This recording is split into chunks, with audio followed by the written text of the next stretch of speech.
이 시간 은혜 받으실 하나님 말씀은 구약성경 하박국 2장 20절 되겠습니다.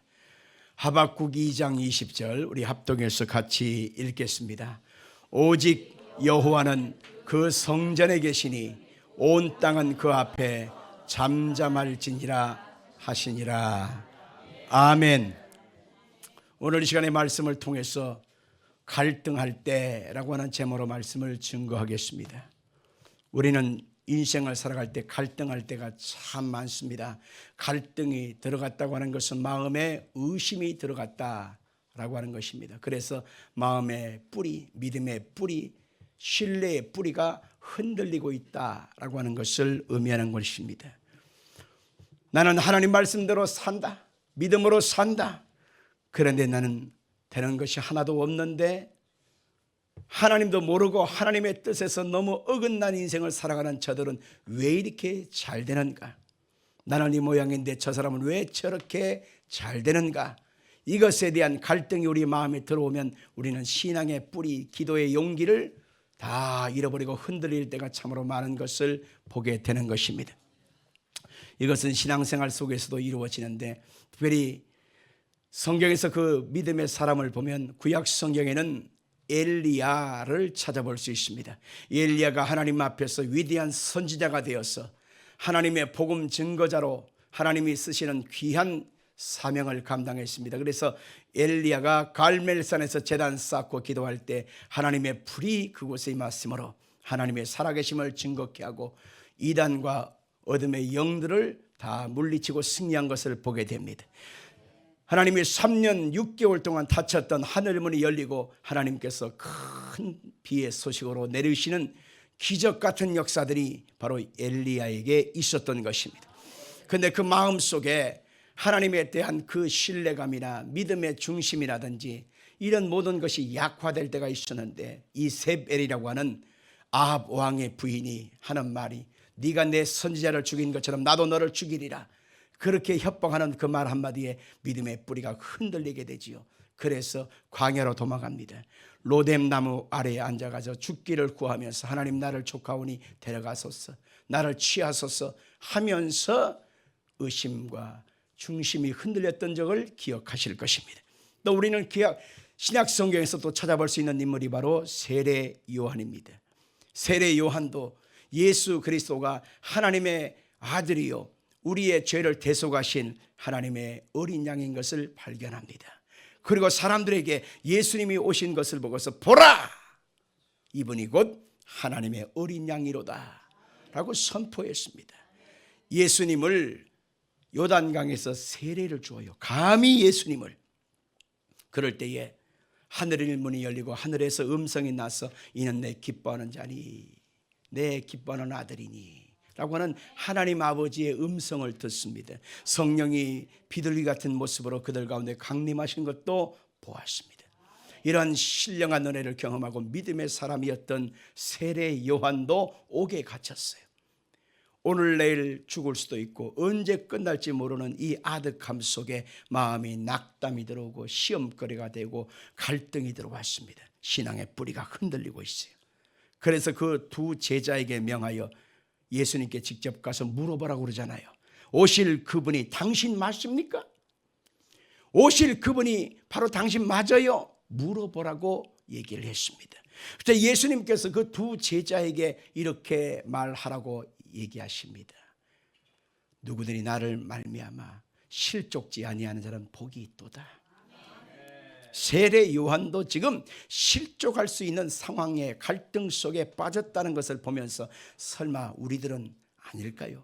우리도 믿음의 삶을 추구하면서 하나님을 믿고 말씀 붙잡고 기도하면서 순종하면서 그렇게 신앙생활을 잘하고 있다고 하지만 때로는 환경의 아득함이 계속되어지고 절망이 반복되어지고 하나도 풀리지 않고 열리지 아니할 때 마음에 의심이 들어오고 갈등이 되지 않을까요? 믿음의 뿌리가 흔들릴 때가 없을까요? 우리도 많아요. 바로 그때마다 우리는 어떤 믿음의 정체성을 가지고서 이것을 극복해야 할까요?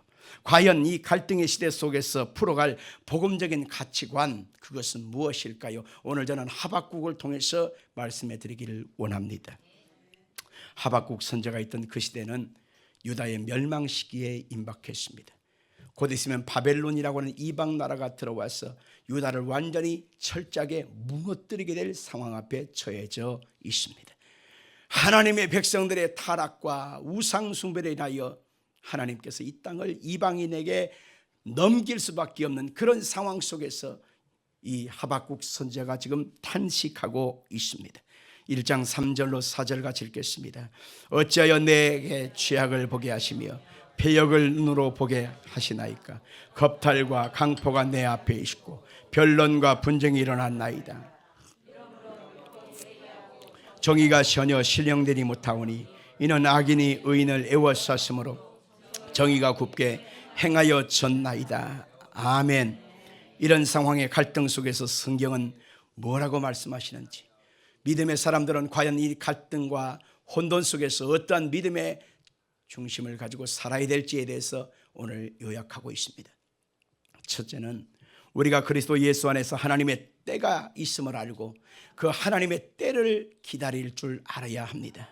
같이 합시다. 하나님의 때를 기다리라. 아멘. 천하의 모든 범사가 하나님의 때가 있다고 성경은 말하고 있잖아요. 근데 그 하나님의 때는 몰라요. 언제 이루어질지에 대한 것도 우리는 알지 못해요. 그러니까 항상 내 기준에서 내가 이렇게 하면 되겠지, 내가 이만큼 하면 되겠지, 내가 이렇게 애썼으니까 되겠지, 나의 기준에 의하여 때를 늘 생각할 때가 많은데 희한하게 안 된단 말이지요. 아무것도 되어지는 현실이 없습니다. 그러면 우리는 하나님 왜 이래요? 이럴 수가 있나요? 하는 탄식이 나오게 됩니다. 그러나 우리가 거기서 한번 꼭 깨달아야 될 것은 하나님은 하나님의 때에 움직인다는 것입니다. 같이 볼까요? 하나님은 하나님의 때에 움직인다. 아멘. 하나님의 때에 움직인다고 하는 사실을 알기 때문에 우리는 하나님의 때에 대해서 민감성을 가져야만 하는 것입니다. 하박국 2장 1절 볼까요? 내가 내 파수하는 곳에 서며 성루에 서리라. 그가 내게 무엇이라 말씀하시는지 기다리며 바라보며 나의 질문에 대하여 어떻게 대답하실는지 보리라 하였더니, 파수꾼이 지금 있는 곳, 파수하는 곳, 또한 성루에 서리라 라고 선언하는 것은 뭐냐면, 적들이 언제 올지 모르기 때문에 파수꾼은 성루에 서서 늘상 뜬 눈으로 그것을 관찰하면서 예의주시하지 않습니까? 그래서 그 파수꾼이 있는 그 성루를 가리켜서 분별하는 곳이다 라고 하는 뜻이 담겨 있습니다. 분별하기 위하여 나는 그곳에 서리라.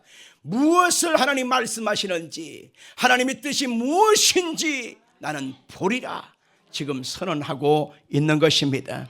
하박국 선지자가 하나님께 간절히 기도하고 나의 질문에 대해서 어떻게 대답하실지, 무엇이라 말씀하실지, 내가 어떻게 해야 될지를 하나님 앞에서 내가 기다리리라 라고 하는 이 선언을 보면서 우리의 마음의 힌트를 얻어야 되는 것입니다. 그렇구나, 내가 힘쓰고 애쓰고 아무리 몸부림치고 노력해도 이것이 하나님의 때에 맞지 않는다면 이건 허사구나. 그러므로 하나님의 뜻이 무엇인지 분별하는 것이 중요하구나. 할렐루야. 하박국 2장 3절입니다.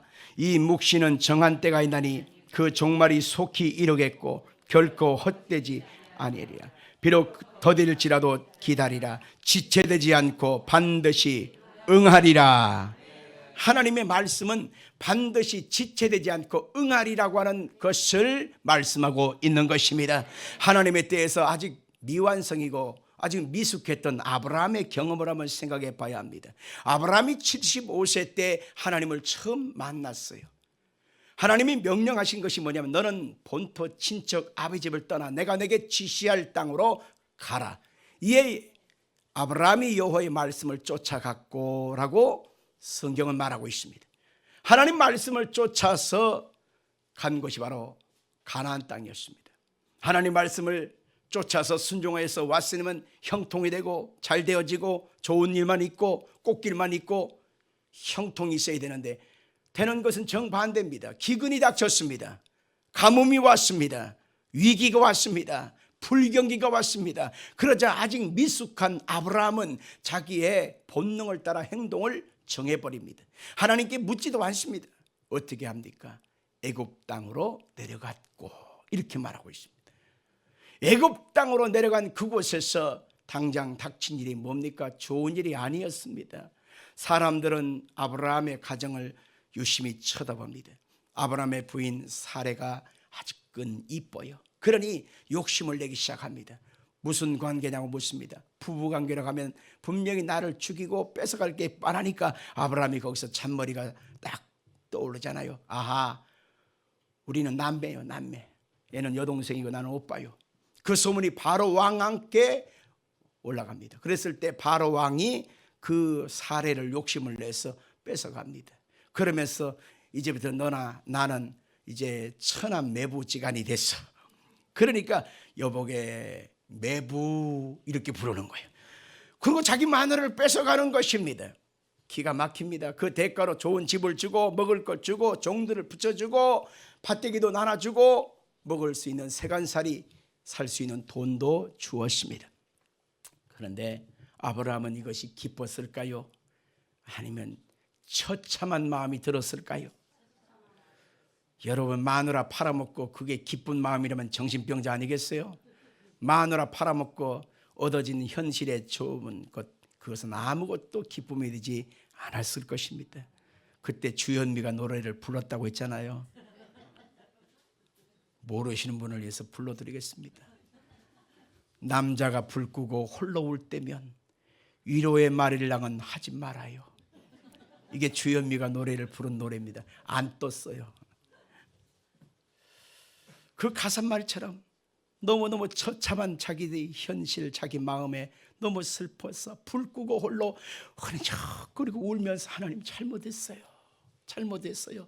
하나님을 찾았던 것입니다. 그랬을 때 하나님은 바로 왕에게 찾아가셔서 그의 아내를 건드리지 마라. 그는 남편이 있다. 누군데요? 아브라함이다. 진짜 사연을 알아보니까 진짜로 부부 사이인데 목숨의 경각 상황에서 그렇게 거짓말을 했던 것임을 알고 나가라! 어찌하여 속이느냐? 내가 하나님의 벌을 받아 죽을 뻔했다. 그러고 나서 풀어준 것을 볼 수 있습니다. 우리 인생도 마찬가지입니다. 소 잃기 전에 외양간 고치라라고 하는 말이 있는데 많은 사람이 소를 다 잃고 나서 뒤늦게 후회합니다. 그리고 그 뒤서야 외양간을 고친다고 우리가 부산을 떨게 되지요. 우리의 신앙도 마찬가지입니다. 하나님의 때보다 내가 앞서가면 결국 실패합니다. 하나님의 때를 무시하면 결국 실패합니다. 하나님의 때에 대해서 전혀 관심도 없고 내가 노력하고 예수면 다 될 것 같지만 실상은 헛방을 칠 때가 많이 있는 것입니다. 그래서 예수 믿는 사람은 반드시 기억해야 될 일은 하나님의 때가 있다라고 하는 것입니다. 하나님의 때 앞에서 우리는 매 순간마다 원망과 불평이 나옵니다. 하나님의 그 때에 대해서 관심도 없는 채 안 되는 것만 보고서 원망 불평하는데 그 원망 불평은 결국 나의 영혼에 먹구름만 잔뜩 끼게 돼 있어요.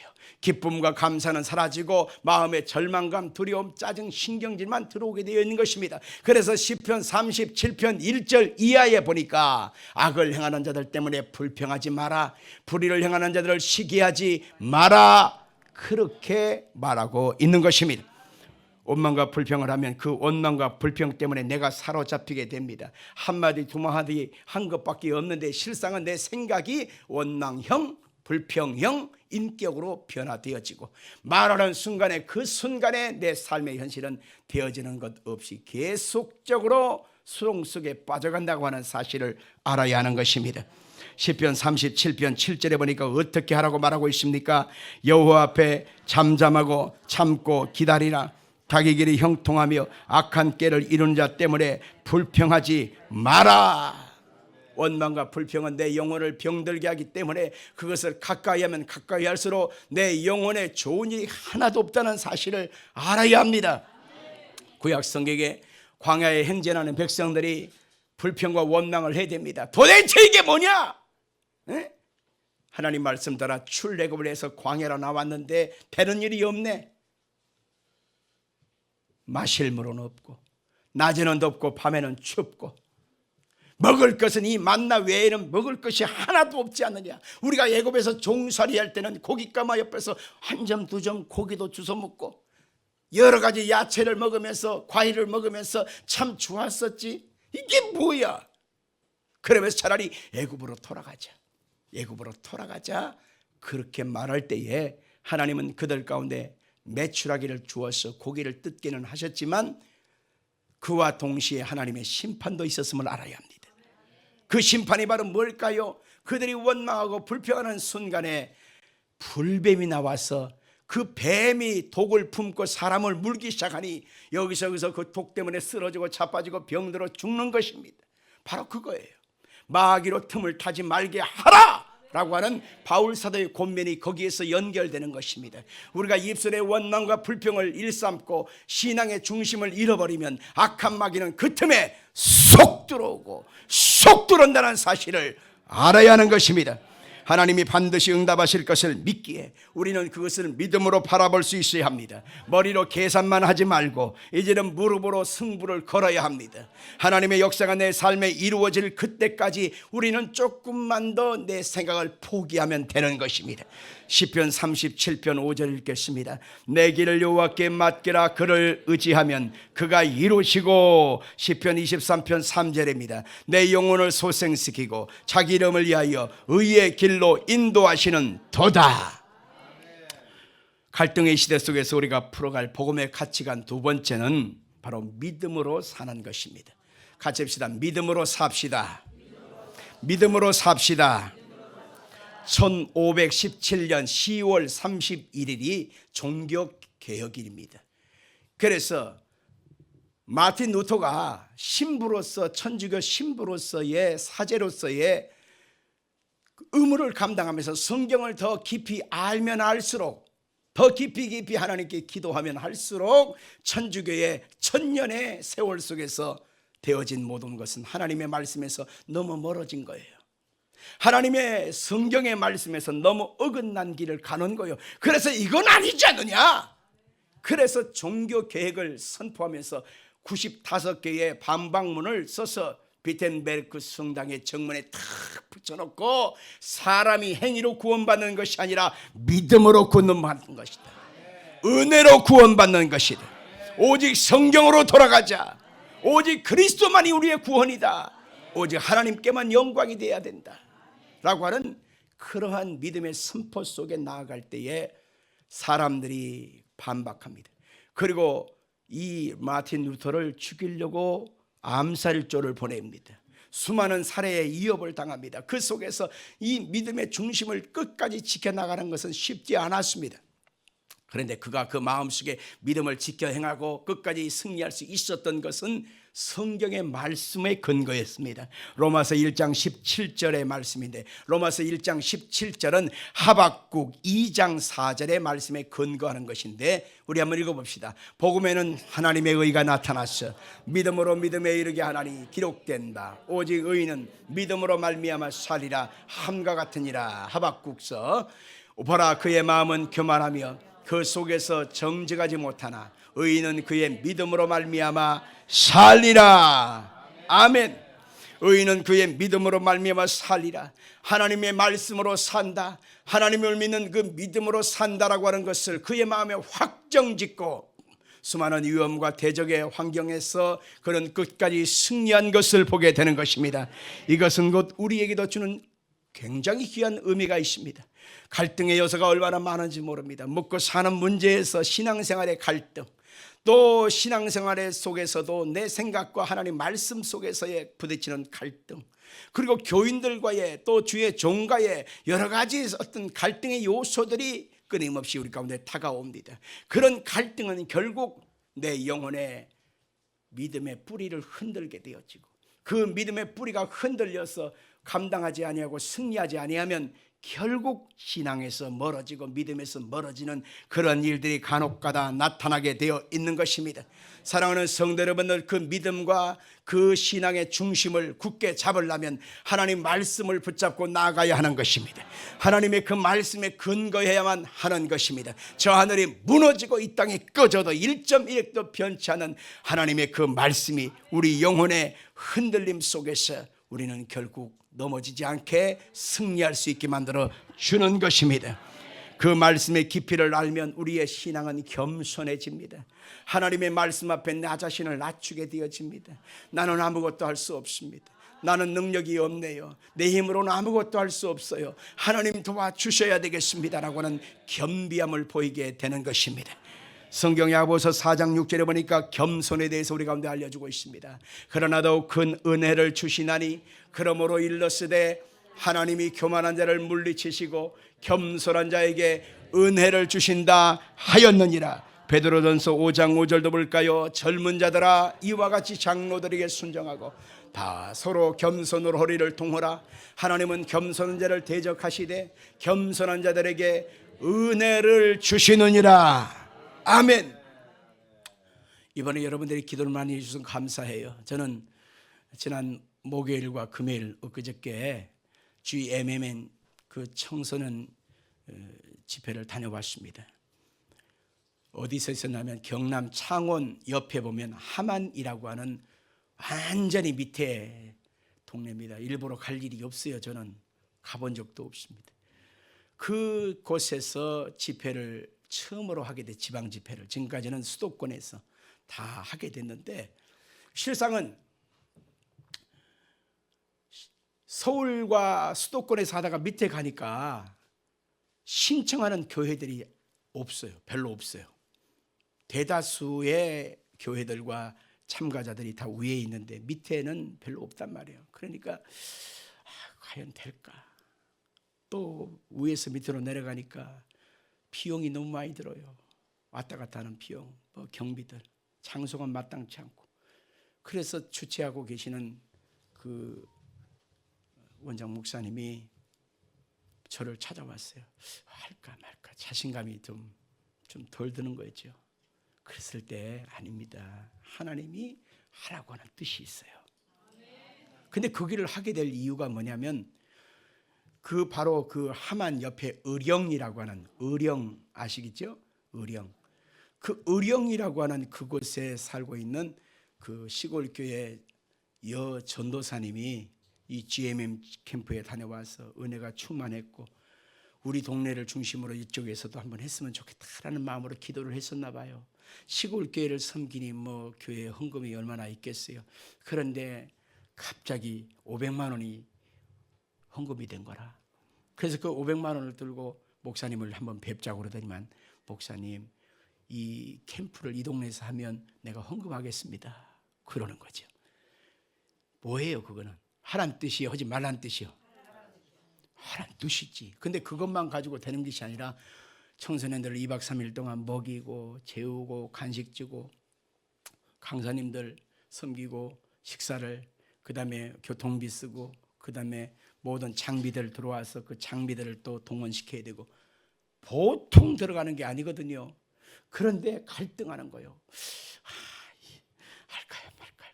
아닙니다. 하나님이 하라고 하신 뜻이 있어요. 합시다. 그러니 용기를 얻으신 거예요. 올라가 장소를 가보니까는 산등성이에 그냥 산 꼭대기로 좁은 길로 막 올라가는 거예요. 그러니 여기서 무슨 뭐 되겠나. 그런데 산 꼭대기에 올라가니까 꼭대기에 성전이 지어져 있고 숙소가 지어져 있고 그러는 거예요. 얼마 전에 예전에 그곳에 목사님과 사모님이 오셔가지고 7, 8천 평 되어지는 산 전체를 산 거예요. 감나무밭 과수원도 있었어요. 그걸 다 비워버리고 거기다가 성전을 세우고 그리고 거기다가 숙소를 세우고 기도원을 세운 거예요. 할렐루야. 여기서 밤새도록 기도해도 이쪽에는 사람 사는 인가 쪽에는 전혀 들리지 않는 거예요. 우와 대단하다. 근데 그곳에서 이제 집회를 하는데 과연 그 동네 지역 연합 집회니까 몇 교회가 오지 않았습니다. 다 합쳐보니까 한 100명 정도 이제 밖에 안 왔어요. 100명이 적은 것 같죠? 적지 않아요. 적지 않습니다. 요즘 부흥회가 합니까? 부흥회도 안 하는데. 근데 거기에 청소년들이 청년들이 막 성령의 역사가 나타나니까 나는 그거 처음 봤어요. 성경에 보니까 바람처럼 불처럼이라고 하는 말이 있거든. 성령이 불같이 저들 가운데 역사하셔서 저희에 임하여 있더니 각 사람이 성령의 말하게 하심을 따라 각 다른 말로 말하기 시작했더라. 방언으로 말하기를 시작했더라. 불길이 일어날 때 막 올라가면서 막 치닫잖아요. 막 이야, 성령이 임하니까 청년들, 학생들이 막 뛰는 거야. 앉아있지는 못할 뛰는 거예요. 막 1m씩 막 뛰는 거예요. 1m씩. 봐야 되는데 이 아쉬운데요. 뛰는 거예요. 막 폭발을 내버리는 거예요. 내가 처음 봤어, 그런 거는. 또 그래가지고 아이들이 막 성령을 받고 막 울부짖으면서 하나님을 찾고 하나님의 은혜에 감격이 막 일어나는 거예요. 이야, 하나님이 이런 역사를 이루시려고 은혜를 주셨구나.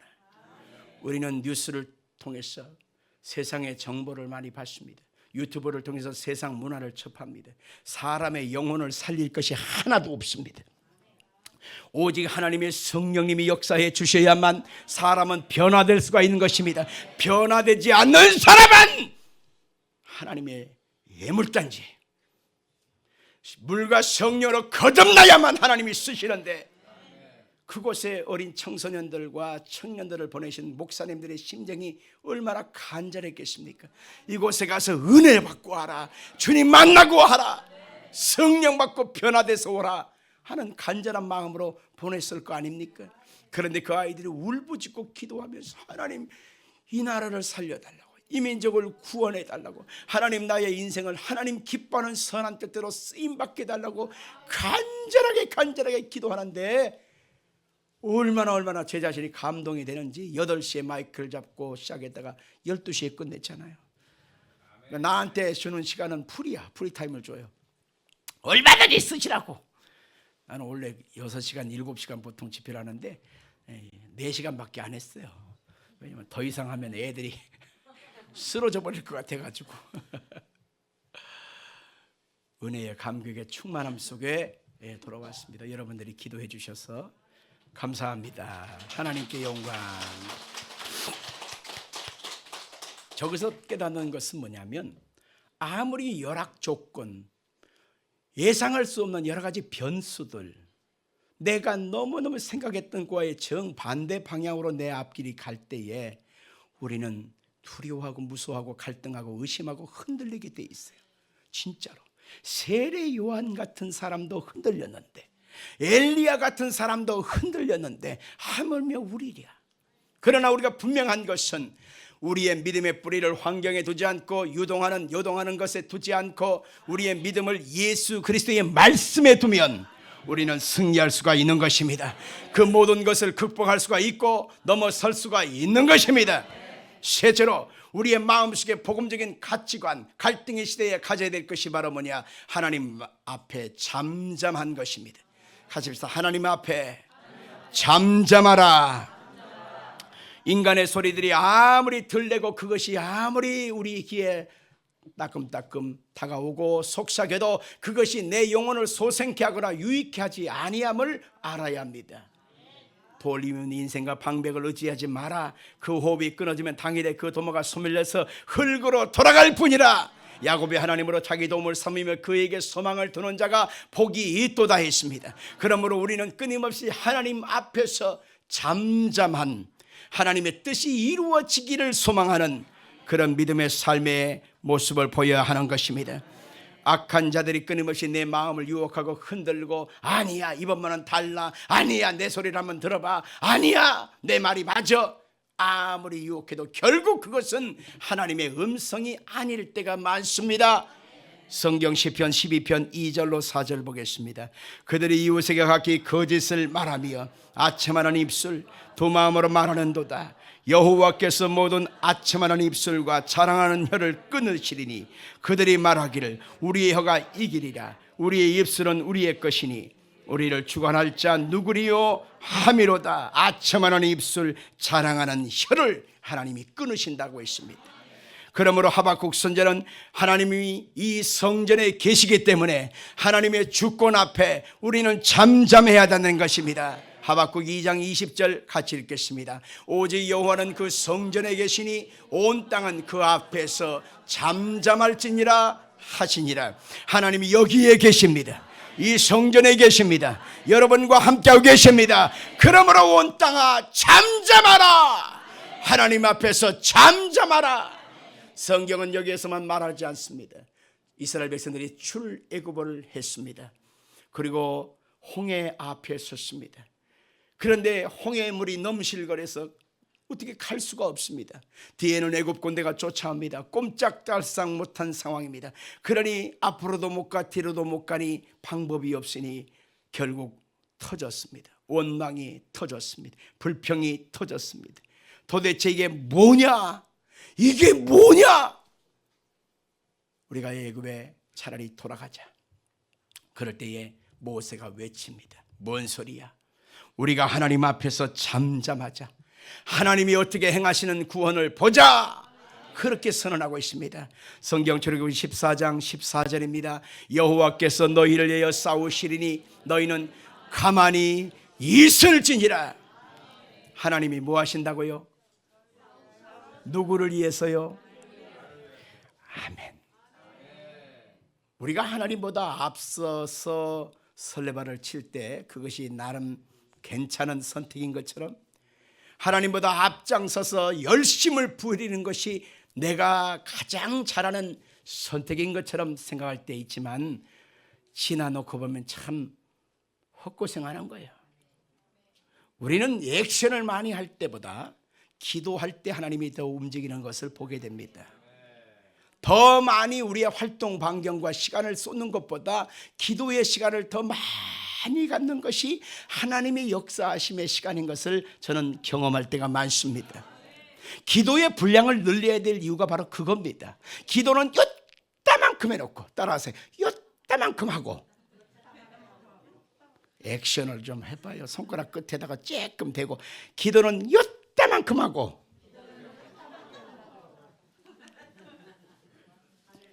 웃는 사람은 속이 있구만 다. 기도는 요따만큼 하고 나의 행동과 반경은 하나님보다 더 많은 것을 하지만 실상은 너 왜 그러냐 너? 나는 거기에 뜻이 없어. 네가 애쓴 수고의 그 열매들이 나는 너와 관심이 없어. 하나님이 원하는 뜻은 이거야 할 때가 많음을 보게 됩니다. 그래서 하나님과 만남의 시간을 더 길게 가져야 되고 하나님 앞에 엎드려져 있어야 될 시간이 많아야만 하는 것입니다. 여리고성을 돌 때도 똑같은 말씀을 하셨네요. 여리고성은 철옹성입니다. 높이가 5m예요. 성 위로 다니는 그 성루의 한 바퀴 그 길이 있는데 그 길이 말 4마리가 끄는 그 마차가 양쪽에서 교차할 수 있을 정도로 넓어요. 그래서 이중성벽이 되어 있습니다. 그러니 철옹성이고 난공불락이지요. 근데 그 성을 하나님이 함락시키는 방법 좀 보십시오. 하루에 한 바퀴씩 돌아라. 그리고 마지막 날에는 7바퀴를 돌아라. 그래서 총 13바퀴를 돌게 되는데 이스라엘 백성들이 땡볕에 온 백성들이 그 성을 돌고 있을 때 얼마나 마음이 힘들고 지치고 피곤하고 덥고 신경질이 났겠어요. 그런데 하나님이 그 성을 돌 때에 한 가지 꼭 당부한 말씀이 무엇입니까? 여호수아 6장 10절입니다. 시작. 여호수아가 백성에게 명령하이르되 너희는 외치지 말며 너희 음성을 들리게 하지 말며 너희 입에서 아무 말도 내지 말라. 그리하다가 내가 너에게 명령하여 외치라 하는 날에 외칠지니라. 아멘. 하나님의 그 말씀은 뭐냐면 여리고 성을 돌 때에 아무 음성도 내지 마라. 외치지 마라. 아무 말도 입에다 내지 마라. 여러분들 이게 바로 아주 중요한 겁니다. 하나님이 일을 행하실 때에 꼭 우리에게 경고하는 것은 너희 입에서 나오는 그 말을 누가 듣고 있느냐? 하나님도 듣고 있지만 사탄이 듣고 있는 것입니다. 하나님의 역사가 이루어질 때에 꼭 사탄은 회방을 하거든요. 그렇기 때문에 하나님의 역사가 있는 그 순간에는 사탄도 꼭 무너뜨리려고 회방하려고 틈을 타기 때문에 그 회방할 틈을 보여서는 안 되는 것입니다. 그 틈이 뭐냐? 사람의 말인 겁니다. 원망하는 말, 불평하는 말, 짜증시키는 의심하는 말, 갈등하는 말, 끊임없이 이 말이 귀신이 틈타는 통로가 된다는 사실을 알아야 합니다. 하나님이 정말 하실까? 아이고 개고생하는 거 아니야, 미쳤지 이거. 아이고 헛고생하는 거야, 하나만 안 될 거야. 이런 말이요, 나만 품고 나만 말하는 것이 아니라 그 말을 듣고 있는 여러분 옆에도 누가 있어요. 그러면 맞아, 아유 괜한 짓 하는 거야, 쓸데없는 짓 하는 거야, 미쳤어, 아유 하지 말아야 돼. 이렇게 전염되는데 희한한 것은 그 말이 듣는 사람은 계속 번져나간다는 것입니다. 하나님의 나라가 중간에 무너질 수밖에 없는 것입니다. 그래서 하나님의 나라를 이루어가는 사람들은 입조심 좀 해야 합니다. 축복을 바라보고 좋은 날이 오기를 원하는 사람은 혀를 금하며 라고 우리 가운데 알려주는 것처럼 하나님 앞에 입술의 고백이 믿음의 말이어야 합니다. 말씀의 고백이어야 합니다. 하나님이 하신다고 말해야 합니다. 예수 이름으로 할 수 있다고 말해야 하는 것입니다. 우리 햇불 순복음교회는 성령님이 역사하시는 교회입니다. 그러므로 인간적인 불평과 갈등의 소리로 의심하는 말로 전염병 되어서는 안 되는 것입니다. 전염병을 걸려 사람들이 고통할 때에 누군가는 매개체가 있지 않습니까? 옮기는 사람이 있단 말입니다. 옮기는 사람이 되면 안 된단 말입니다. 성경에 보니까 솔로몬 성전을 지을 때도 똑같은 얘기를 하고 있는데 읽어볼까요? 열왕기상 6장 7절입니다. 이 성전은 건축할 때에 돌을 그 뜨는 곳에서 다듬고 가져다가 건축하였으므로 건축하는 동안에 성전 속에서는 방망이나 도끼나 모든 철 연장 소리가 들리지 아니하며. 솔로몬 성전을 짓는 시간이 바로 얼마큼 걸리냐? 7년간 시간이 지났습니다. 7년 동안에 성전 안에서 망치를 두드려야 되고 쇠방맹이로 때려야 되고 얼마나 큰 소리가 나야 되지 않습니까? 그런데 성전에서 그런 잡소리가 나지 않게 하라. 그럼 어떻게 하랴? 바깥에 대라는 거예요. 바깥에서 돌을 다듬고 켜고 망치로 때리고 부시고 다듬는 소리는 밖에서 하고 그것을 갖다가 성전에서 마치고 꿰나갈 때 조심해서 하라는 거예요. 하나님의 나라에 어둠의 소리, 흉악한 소리가 들려지지 않게 하라고 하는 것입니다. 이것은 오늘날 우리 교회의 모습을 말하는 것입니다. 성령님이 역사하고 계시는 우리 교회에서는 어떤 소리만 나와야 되느냐? 찬송의 소리만 나와야 돼요. 감사의 소리만 나와야 돼요. 예수 그리스도의 역사하실 아름다운 날들을 고백하는 그 믿음의 고백만 나와야 합니다. 집사님 기도합시다. 권사님 기도합시다. 장로님 기도합시다. 이 기도합시다가 해답이어야 한다는 거예요.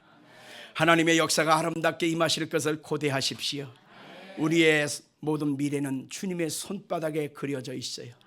우리의 생사화복, 우리의 앞길은 주님의 능력에 있습니다. 그러므로 우리의 앞길 속에는 하나님의 뜻이 이루어지고 있고 계속해서 이루어질 것입니다. 믿어지면 아멘 하십시오. 할렐루야. 그 청년들, 청소년들에게 우리가 선포했어요. 우리에게 성령에 임하는 이 뜨거운 성령의 불을 우리 한국교회에 붙이자. 우리가 세계교회에 성령의 불을 옮기자. 그리고 우리를 통해서 하나님의 나라 그리스도의 때가 오게 우리가 소망하자. 그것을 위해서 너희들이 쓰임받게 될 것이다. 그러자 아이들이 막 소망이 불타오르는 것입니다. 너희들이 있는 그 처소에서 열심히 공부하라. 공부 잘하는 애들은 공부를 통해서 하나님이 쓰임받게 할 것이다. 기술이 있는 사람은 기술을 통해서 쓰임받게 할 것이다. 기도하는 사람은 기도하는 그것을 통해서 역사해 주실 것이다. 어학을 공부한 사람, 중국말, 영어, 여러 가지 세계 언어를 많이 공부한 사람은 그 언어를 통해서 하나님이 쓰실 것이다. 하나님이 너희들이 품고 있는 달란트를 통해서 영광을 받으실 거니까 열심히 해라. 아멘 아멘 하는 거예요. 성도 여러분들, 우리는 보통 사람이 아니에요. 예수님의 십자가 보혈의 피로 말미암아 우리를 구원하신 것입니다. 예수님의 생명과 우리를 바꿨단 말이에요. 우리가 하나님의 자녀입니다. 우리가 있는 곳에 하나님의 나라가 임하는 것입니다. 우리가 기도할 때 하나님의 손이 움직입니다. 우리가 간구할 때 하나님의 선한 뜻이 이루어지는 것입니다. 크고 비밀한 일들이 펼쳐지고 여러분들 창대한 역사가 기다리고 있는 것입니다. 그렇기 때문에 우리의 마음속에 이러한 믿음의 담대함을 가져야 합니다. 항상 하나님이 나를 쓰신다, 귀하게 쓰신다, 더 소중하게 쓰신다, 지금도 하나님 나와 함께하고 계신다. 이런 믿음의 정체성을 갖고 있는 사람은 항상 복음의 정체성을 가지고 세상을 봐야 되고 현실을 봐야 합니다. 그런 사람은 원망하지 않습니다. 오히려 하나님께 감사하는 것입니다. 하나님의 때가 이루어질 때까지 잠잠하여 하나님의 때를 기다립니다. 하나님의 역사가 이루어질 때까지 믿음으로 사는 것입니다. 하나님의 역사가 이루어질 때까지 오늘 여러분과 저는 오직 신앙, 예수의 역사로 나아가는 것입니다. 오늘 그 역사가 여러분 가운데 이루어지기를 예수 이름으로 축원합니다. 기도하겠습니다.